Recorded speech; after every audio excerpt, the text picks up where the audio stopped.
우리는 앞에서 참된 스승과 거짓 교사의 차이점에 대해서 살펴봤었지요. 참 스승은 우리가 최선의 결정을 내리는데 필요한 통찰력을 우리에게 제공해 주실 뿐, 우리를 대신해서 결정을 내리지는 않는다고 했지요. 우리에게 필요한 정보를 제공하신 후 우리가 스스로 결정을 내릴 수 있게 내버려 두십니다. 반면에 거짓 교사는 우리를 대신해서 자신이 결정을 내리려고 합니다. 또는 우리에게 무엇을 하라, 하지 말라 구체적으로 지시함으로써 우리의 의사결정에 깊이 관여하려고 합니다. 자유의지를 존중하느냐의 여부가 둘의 차이라고 할 수 있지요. 우리의 의식하는 자아가 자신을 필멸의 자아와 동일시하기 시작하면서 우리는 거짓 교사의 말에 귀를 기울이기 시작했습니다. 이것은 우리가 많은 세월 동안, 수많은 생애 동안 반복해온 하나의 패턴, 습관이 되었습니다. 이러한 하향 추세를 되돌리려면 우리에게 무엇을 하라고 지시하는 거짓 교사에게 의존하는 습성을 극복하기 위해 노력해야 합니다. 우리는 그리스도 자아라는 내면의 스승, 그리고 우리에게 무엇을 하라고 말하지는 않지만 올바른 결정을 내릴 수 있는 정보를 제공해주는 참된 영적 스승과의 내적인 연결을 강화해야 합니다. 물론 이런 과정을 시작하려면 먼저 의식하는 자아가 다시금 자신이 스스로 결정을 내리겠다고 결심하는 지점에 도달해야 합니다. 필멸의 자아와 거짓 교사에게 넘겨준 결정권을 되찾아와야 하는 거지요. 그러기 위해서는 영적 여정의 가장 큰 장애물 중 하나인 실수에 대한 두려움을 극복해야 합니다. 또다시 잘못된 결정을 내리면 어떡하지? 하는 염려, 불안, 두려움을 극복해야 하는 것입니다. 진실의 순간에, 즉 우리의 의식하는 자아가 내 현존과의 직접적인 연결이 끊어졌음을 알아차렸던 그 순간에 우리는 자신이 잘못된 결정을 내렸다는 것을 깨닫게 되었고, 그때부터 결정 내리는 것이 두려워졌습니다. 내가 선악과를 따먹는 결정, 즉 이원성 의식을 실험하기로 한 결정을 내림으로써 나 자신을 현존과 분리했고 스승과도 분리했구나. 너무나 치명적인 실수를 저질렀구나 하며 결정 내리는 일이 두려워지기 시작한 겁니다. 이 두려움은 잘못된 결정을 내리는 것은 끔찍한 일이기에 어떤 결정도 내리지 않는 것이 오히려 낫다고 우리에게 속삭입니다. 아무런 결정도 내리지 않으면 잘못된 결정을 내릴 일도 없지 않겠어? 하고 말이지요. 그러나 이것은 새빨간 거짓말입니다. 하나님은 우리에게 자유의지를 주셨지요. 따라서 우리에게는 이 자유의지로 원하는 것은 무엇이든 할 수 있는 권리가 주어져 있습니다. 그러나 결정을 내리는 것을 피할 수는 없습니다. 그것은 우리 존재의 본질적인 부분이니까요. 우리는 누군가에게 결정하는 일을 완전히 넘겨줄 수는 없습니다. 결정에 대한 책임도 떠넘길 수 없습니다. 우리가 타인에게 나의 결정권을 양도할 수는 있지만 그러기 위해서는 결정권을 넘겨주겠다는 결정을 해야 하지요. 필멸의 자아나 거짓 교사가 우리를 대신해서 결정을 내리도록 허용할 수는 있지만 그때도 우리는 그렇게 하기로 결정하고 있는 것입니다. 그들이 나를 대신해 결정을 내릴 수 있게 허용하는 매 순간마다 우리는 그런 상태를 지속하기로 결정하고 있는 것입니다. 결정하기를 회피하는 순간에도 결정을 내리지 않겠다는 결정을 매 순간 하고 있는 것입니다. 결정 내리는 것에서 벗어날 수 있는 방법은 없습니다. 우리는 삶의 매 순간마다 결정을 내리고 있으며 이를 피할 수 있는 방법은 없습니다. 우리가 결정 내리기를 피하려 하는 이유가 뭐지요?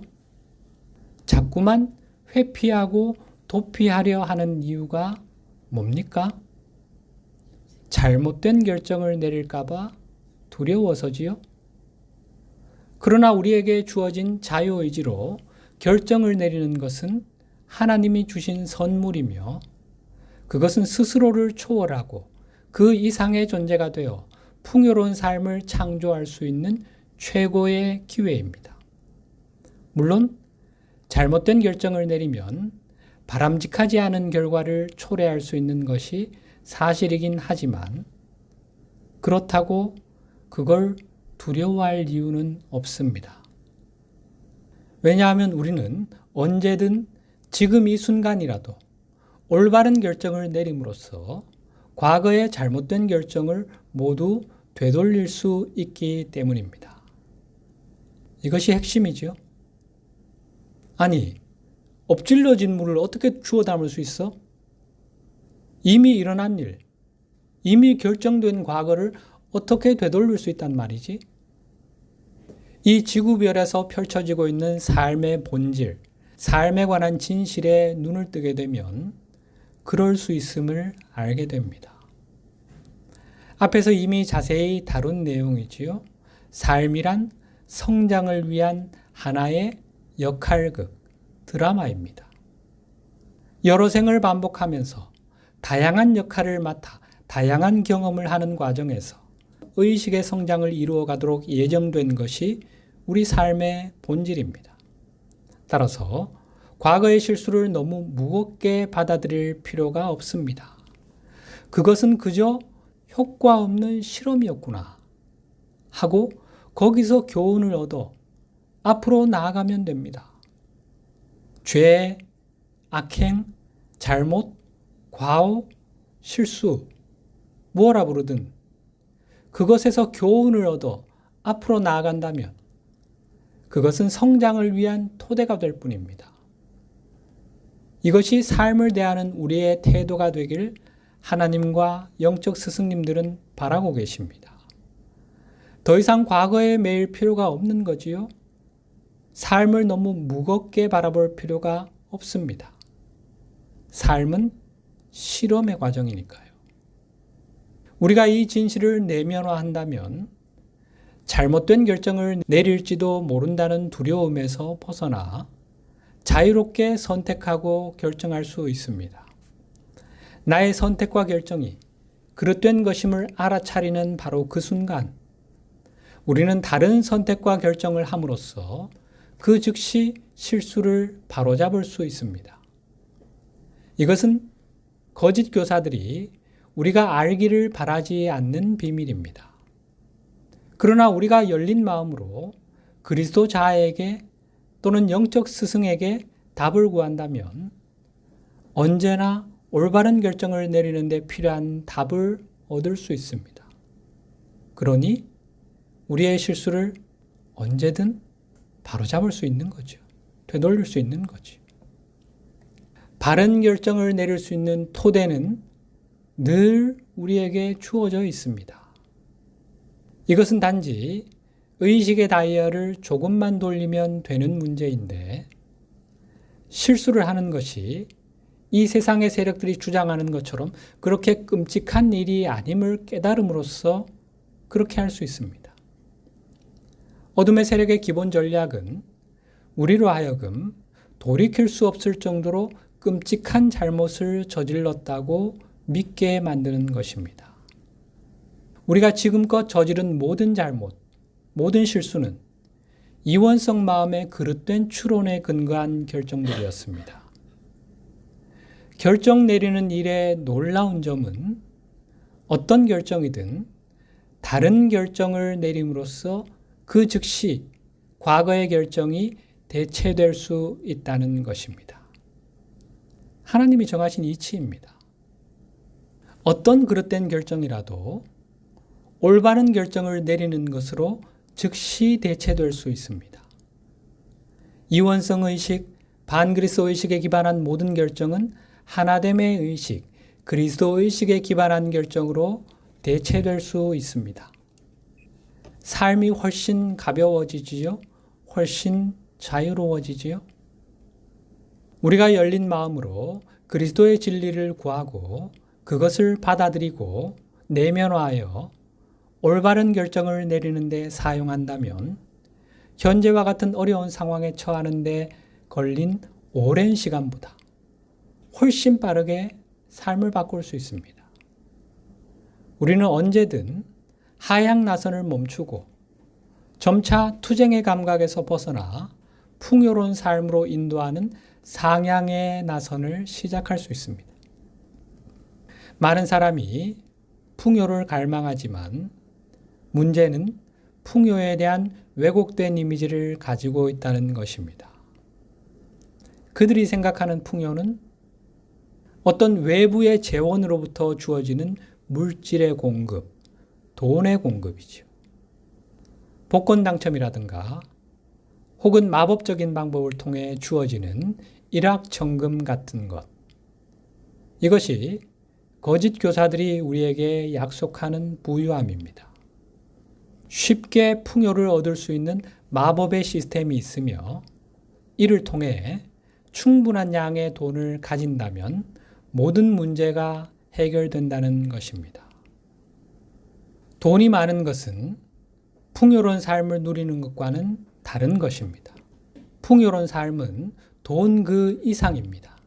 따라서 우리는 두 주인을 섬길 수 없습니다. 하나님과 재물을 겸하여 섬길 수 없습니다. 풍요의 열쇠가 돈을 소유하는 것이라고 생각한다면 돈과는 비교도 할 수 없는 그 이상의 것인 신의 풍요를 결코 얻을 수 없을 겁니다. 진정한 풍요는 우리가 신과 함께하고 있음을 아는 것입니다. 나의 현존, 내 영적 스승이신 예수님, 창조주 하나님과 함께하고 있음을 아는 것.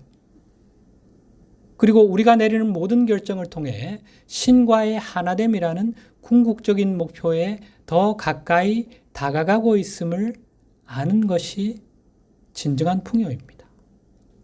진정 풍요로운 삶은 우리가 자신의 신성한 개성을 표현하기 위해 이 물질 세계로 내려온 불멸의 영적 존재임을 아는 것입니다. 나의 진정한 정체성을 아는 것. 이때 우리는 매 순간 자신이 신성한 개성을 표현하고 있다고 느낍니다. 또한 자신이 인간적인 욕망을 충족하기 위해 여기 있는 것이 아니라 이 지구별에 신의 나라를 공동 창조하기 위해 왔음을 압니다. 내가 신과 함께하는 공동 창조자로 설계되었음을 아는 거지요. 또한 우리가 내리는 모든 결정이 이 지구에 하나님 나라를 물리적인 현실로 구현하는데 한 걸음 더 가까이 다가가게 하는 것임을 압니다. 우리는 자신이 생명의 강의 일부이며 하나님 나라의 실현을 위해 노력하는 사람들로 구성된 전 지구적인 운동의 일부임을 압니다. 이것이 진정한 풍요입니다. 자신이 신의 장엄한 창조의 지속적인 흐름인 생명의 강의 일부임을 아는 기쁨. 이것이 진정한 풍요입니다. 이 풍요는 사람들이 무엇을 상상하든 그 모든 것을 뛰어넘는 것입니다. 이 신의 풍요, 이 영적 풍요는 외부에서 주어질 수 있는 것이 아닙니다. 이것은 오로지 우리 내면에서만 올 수 있는 것인데 투쟁의식, 결핍의식에서 자신을 분리하기로 결정할 때만 이 풍요를 얻을 수 있습니다. 우리는 분리의 환영을 극복하고 생명의 강에 하나됨의 의식에 뛰어들어야 하며 그 강과 함께 흘러가야 합니다. 이때 우리는 신의 풍요의 흐름 속에 있으며 신의 풍요가 우리를 통해 흐름을 알게 됩니다. 우리는 자신이 구현되고 있는 신의 풍요 그 자체이며 우리 자신이 바로 구현된 신임을 깨닫게 되기 때문입니다. 진정한 풍요, 굉장히 추상적인 개념으로 들리죠. 이것은 직접적인 경험을 통해서만 알 수 있는 것이기에 말로 설명하는 데는 한계가 있습니다. 주님께서 우리에게 진정 주려고 하시는 풍요로운 삶은 이런 것이지 일시적인 물질적인 부만을 얻는 그런 길이 아닙니다. 주님은 이렇게 말씀하셨지요. 마태복음 6장 33절 그런즉 너희는 먼저 그의 나라와 그의 의를 구하라. 그리하면 이 모든 것을 너희에게 더하시리라. 물론 우리가 주님께서 인도하시는 길을 따라가면 돈이나 또는 다른 물질적인 형태의 풍요도 얻을 가능성이 매우 높습니다. 이 모든 것을 너희에게 더하시리라. 이 모든 것에는 물질의 풍요도 들어있다는 겁니다. 그러나 물질적인 풍요를 얻으려면 먼저 그의 나라, 곧 그리스도의식을 추구해야 합니다. 그리스도의식을 성취하는 일에 매진해야 합니다.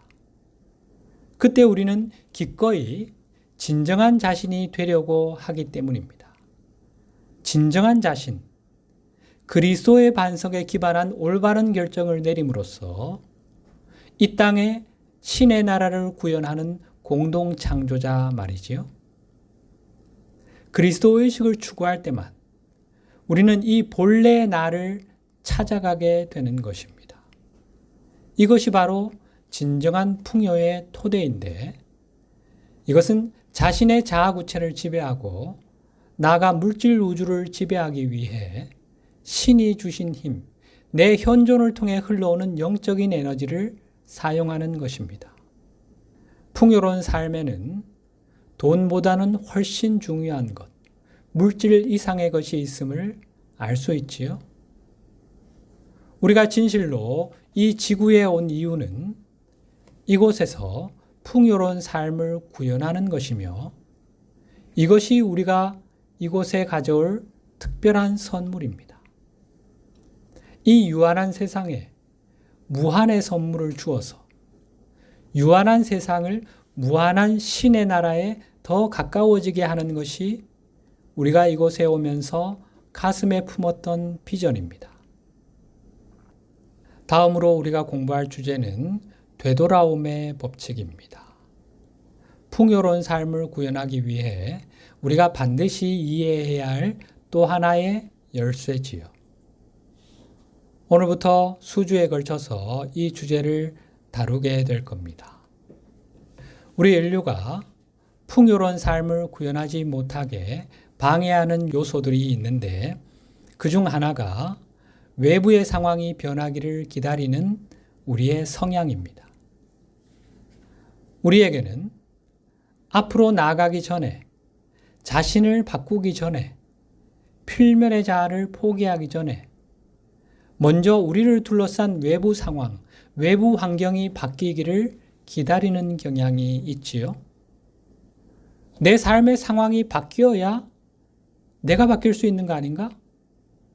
힘든 일도 좀 물러가고 일이 잘 돼서 돈도 좀 들어오고 나를 괴롭히는 사람도 좀 사라지고 내게 잘못을 한 사람이 내게 와서 사과도 하고 그래야 행복감도 좀 느낄 수 있는 거고 마음이 좀 편안해지고 관대해지고 삶이 즐거워지고 그럴 수 있는 거 아닌가? 외부 조건이 바뀌어야 내면의 조건, 즉 내 마음도 바뀔 수 있는 거 아닌가? 라고 생각하는 거죠. 아니 지금 나의 삶의 상황이 이렇게 지옥인데 내 마음이 어떻게 바뀔 수 있나? 이 안에서 어떻게 행복감을 누리고 어떻게 자유를 누릴 수 있지? 이것은 궁극적인 안전함을 확보하려는 필멸의 자아에게서 비롯되는 것입니다. 에고의 반응이라는 거죠. 에고는 궁극적인 안전한 상태에 도달하려는 강력한 욕망을 지니고 있습니다. 필멸의 자아는 결코 해결될 수 없는 갈등, 즉 피할 수 없는 모순을 내면에 지니고 있는 존재입니다. 에고는 의식하는 자아가 더 이상 결정을 내리지 않기로 결정했을 때 태어났지요. 따라서 우리를 대신해서 결정을 내리고 싶어 하는 것이 에고의 본능입니다. 신의 확장체인 의식하는 자에게는 결코 잃어버릴 수 없는 욕구, 결코 상실될 수 없는 내면의 열망이 하나 있다고 했지요. 그것은 바로 온전함에 대한 욕구라고 했죠. 온전해지고자 하는 열망. 이것은 하나님이 우리 존재 안에 심어 놓으신 것으로 우리가 몰입의 상태에 빠져 잠시 잊을 수는 있어도 영원히 잃어버릴 수는 없는 것입니다. 그런데 에고는 의식하는 자아의 이 욕구를 어떻게든 충족시키려고 시도합니다. 이것은 에고에게는 생존이 걸린 문제이기 때문에 에고는 자신의 전 역량을 쏟아부어 이 일에 필사적으로 매달립니다. 의식하는 자아가 이 내면의 열망을 채울 수 있는 길을 찾게 되면 에고는 죽음을 맞을 수밖에 없으니까요. 그러니 에고의 입장에서는 어떻게든 의식하는 자의 이 온전함에 대한 욕구를 잠재워야겠지요. 그런데 문제는 분리해서 태어난 에고가 진정한 온전함이 무엇인지를 결코 이해할 수 없다는 것입니다. 따라서 에고는 삶의 모든 측면을 통제해서 우리에게 안정감을 주려고 합니다. 통제를 통한 안정감 확보, 이것이 에고가 의식하는 자의 온전함에 대한 욕구를 잠재우려는 방법입니다. 안전하다는 느낌, 편안하다는 느낌이 들면 이 욕구가 좀 사그라들 수 있겠지요? 진정한 온전함의 궁극적인 원천, 유일한 원천은 의식하는 자아가 자기 현존과 자신을 동일시하고 생명의 강에 뛰어들어 그 자기 초월의 흐름에 합류하는 것입니다. 신의 확장체인 우리는 신의 지속적인 풍요의 흐름, 곧 자기 초월의 흐름 안에 있을 때만 진정으로 온전함을 느낄 수 있습니다. 그 이상의 존재가 되는 여정 속에 있을 때에만 의식하는 자의 온전함에 대한 욕구가 비로소 충족될 수 있는 것입니다. 그런데 필멸의 자아는 그 안에 생명이 없기 때문에 결코 생명의 강, 생명의 흐름 안에 있을 수가 없습니다. 따라서 에고는 의식하는 자아에게 결코 온전하다는 느낌을 줄 수가 없습니다. 그렇다고 포기할 에고가 아니지요. 이제 에고는 거짓된 온전함이라는 대체물을 만들어내려고 시도합니다. 이것이 필멸의 자아가 지닌 핵심적인 모순입니다. 온전함을 얻는 유일한 열쇠는 끊임없는 자기 초월, 곧 생명의 강 안에 있는 것입니다. 생명의 강에 뛰어들어 그것과 함께 흘러가는 것입니다. 우리가 진정으로 온전하다는 느낌을 갖기 위해서는 끊임없이 자신을 초월해야 하며 매 순간 더 나은 존재, 그 이상의 존재가 되어가야 합니다. 지속적인 성장을 이루어가야 하는 거지요. 이것이 바로 삶의 기쁨이며 진정한 온전함입니다.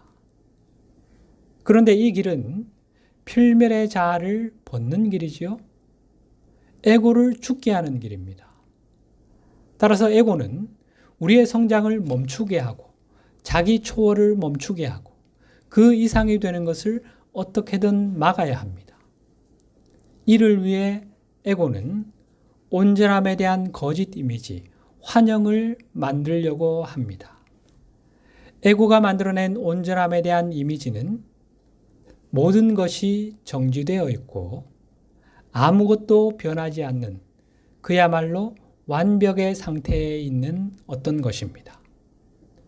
고정불변의 어떤 완벽한 상태, 궁극적인 상태가 온전함이라는 거지요. 필멸의 자아는 자신의 숙주인 우리와 다른 모든 사람까지 통제하고 심지어 물질 우주까지도 통제함으로써 이런 완벽함을 달성할 수 있다고 믿습니다. 필멸의 자아와 이 세상의 지배자는 끊임없이 세상을 통제함으로써 세상이 그들의 멘탈 이미지에 부합하게 만들려고 합니다. 우리 안에 있는 다양한 형태의 통제욕, 지배욕의 뿌리가 바로 이것입니다. 우리 사회 분열과 갈등의 근본 원인이기도 하지요. 나와 다른 사람들, 생각이 다르고 신념이 다르고 삶의 방식이 다른 사람들을 바꾸고 싶지요. 통제하고 싶습니다.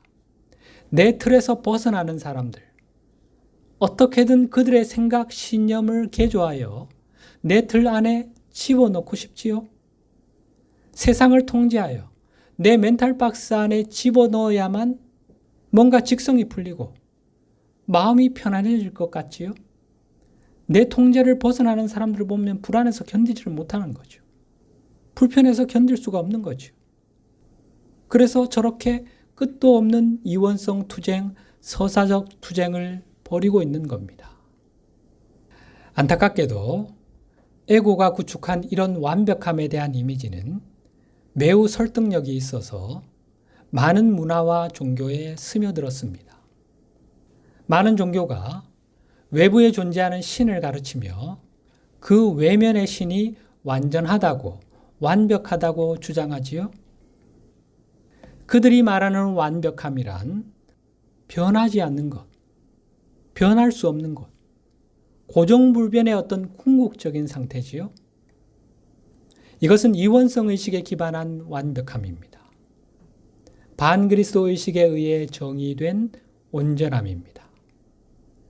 필멸의 자아와 반그리스도 세력이 이 대체물, 이 거짓 온전함을 우리에게 주입하여 우리의 자기 초월을 멈추게 하고 성장을 멈추게 하려고 합니다. 그 이상이 되는 여정을 막으려고 합니다. 그들은 지금껏 우리 인류와 사회를 이런 거짓 개념으로 만들어진 멘탈 박스 안에 집어넣으려고 시도해 왔습니다. 지금까지는 상당히 성공적이었다고 할 수 있습니다. 그러나 이것은 완전히 마야, 환영입니다. 이것은 실현 불가능한 목표를 이루려는 헛된 욕망일 뿐입니다.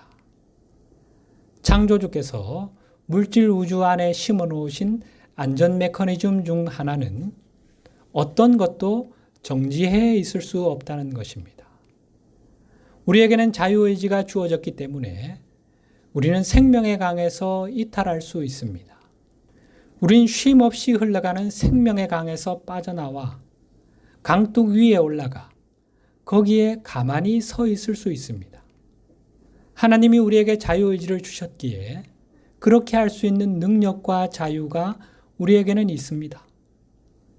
창조주는 우리가 현재 자신만의 작은 세계 안에서 정지해 있다는 환영을 한동안 유지할 수 있게 물질 우주 안에 지연인자를 설정해 두셨습니다.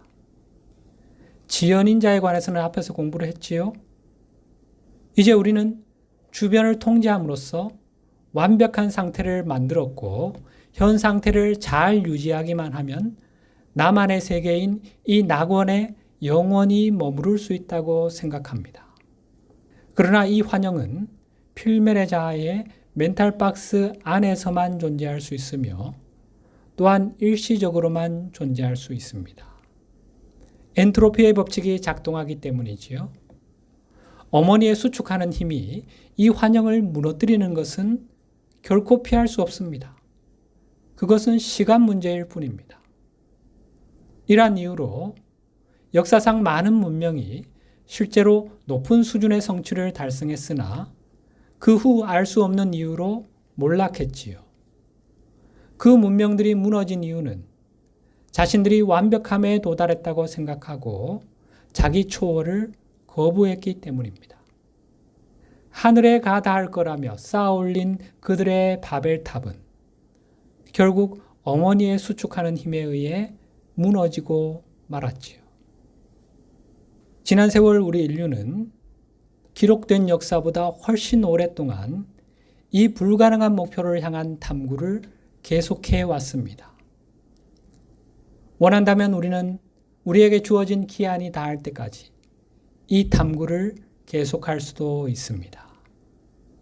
예수님을 비롯한 영적 스승님들은 우리가 이 끝없는 탐구, 이 답없는 탐구에서 벗어나 진정한 온전함으로 가는 길, 즉 구원의 유일한 열쇠는 생명의 강으로 돌아가 끊임없는 자기 초월을 이루어가는 것이라는 이 영원한 진리를 진정 깨닫기를 바라고 계십니다. 우리가 가는 길에 대한 이해가 조금 더 깊어지십니까? 점점 더 명확해지실 겁니다.